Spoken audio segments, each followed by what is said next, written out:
In August Wilson's play, The Piano Lesson, revived on Broadway in 2022, adapted with care and much the same cast for the screen by Malcolm Washington, Bernice hasn't played the piano since her mother died. It just sits in her living room, reminding her of everything her parents, and their parents before them, endured so that subsequent generations could be free. In literary terms, the piano is a powerful and none too subtle symbol, the thing that represents her family's achievement and sacrifice. Carved into the precious heirloom's polished wood surface are the faces of her ancestors. Bernice has a brother called Boy Willie, who comes bursting into her house at the top of the play with a plan. Boy Willie believes he can get enough money selling that piano, plus a truck full of watermelons he has parked outside, to buy a piece of the land his family once worked as slaves. He reckons the piano is as much as Bernice's, and this is what their parents would have wanted. But the past is present in The Piano Lesson, which is set in 1936, but haunted by history. Upstairs lurks a ghost of the white man whose family owned theirs, and from whom their father stole back the all-important piano, starring Danielle Deadwyler and John David Washington as the two siblings. The Piano Lesson poses one hell of a dilemma. One sibling wants to move forward, the other refuses to let go of what came before. While most of the cast is the same that appeared on Broadway, the movie is undeniably Deadwyler's show.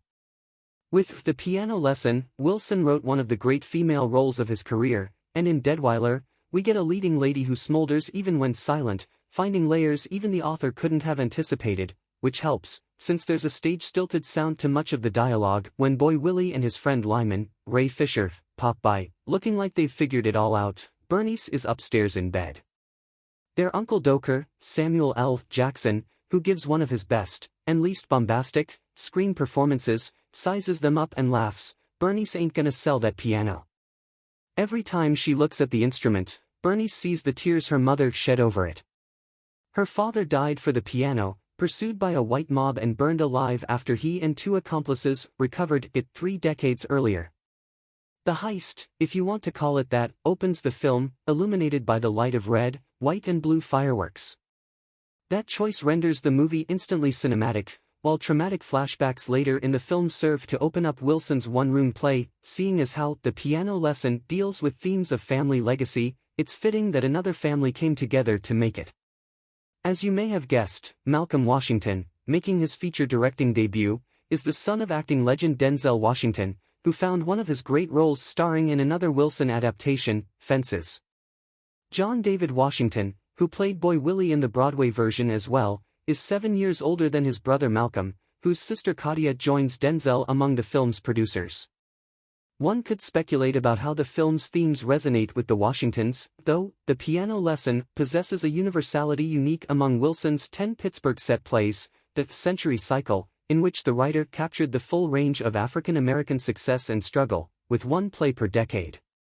While all 10 are performed regularly on stages around America, Pulitzer-winning The Piano Lesson encompasses the greatest span of time, drawing the spirits of previous generations into the picture, not just Sutter's ghost, lurking upstairs, but the family members whose faces appear on the heirloom. Though set in the 30s, it speaks to decades of progress, contrasting those who stayed behind in Mississippi and other southern states, represented here by the Boy Willie character, with those who participated in the Great Migration to the North, as Bernice and her daughter Meredith, Skylar Elise Smith, did. It critiques a racist system of incarceration, which Boy Willie experienced, and the even darker legacy of vigilante justice, which claimed not just their father, but also Bernice's husband, Crawley, whose backstory is less clearly explained. More significant still, The Piano Lesson personifies the white men who owned or otherwise oppressed their family in the form of Sutter, who haunts them still. We're told the old bigot fell down a well, but Bernice suspects that her brother must have pushed him. Boy Willie insists it was the ghosts of the yellow dog, introducing yet another supernatural dimension to the plot. Malcolm Washington gives us Sutter's ghost, but leaves any other avenging forces to our imagination. Instead, he sticks mostly to the living room, where Doker and old friend Whining Boy, a terrific Michael Potts, trade stories. The two also sing, bringing fresh life into a film so preoccupied with the past. In the end, The Piano Lesson feels talkier than necessary, considering all the visual elements Wilson gave Washington to work with. There's the ghost upstairs, but also the spirits watching over the family via the piano. The film comes alive as Lyman buys a new silk suit, following the young men out on the town to the Hill District's legendary Crawford Grill. Bully Willie has his ideas for the future, but Bernice has options too, as embodied by the ambitious preacher, Corey Hawkins, who reluctantly agrees to bless her house.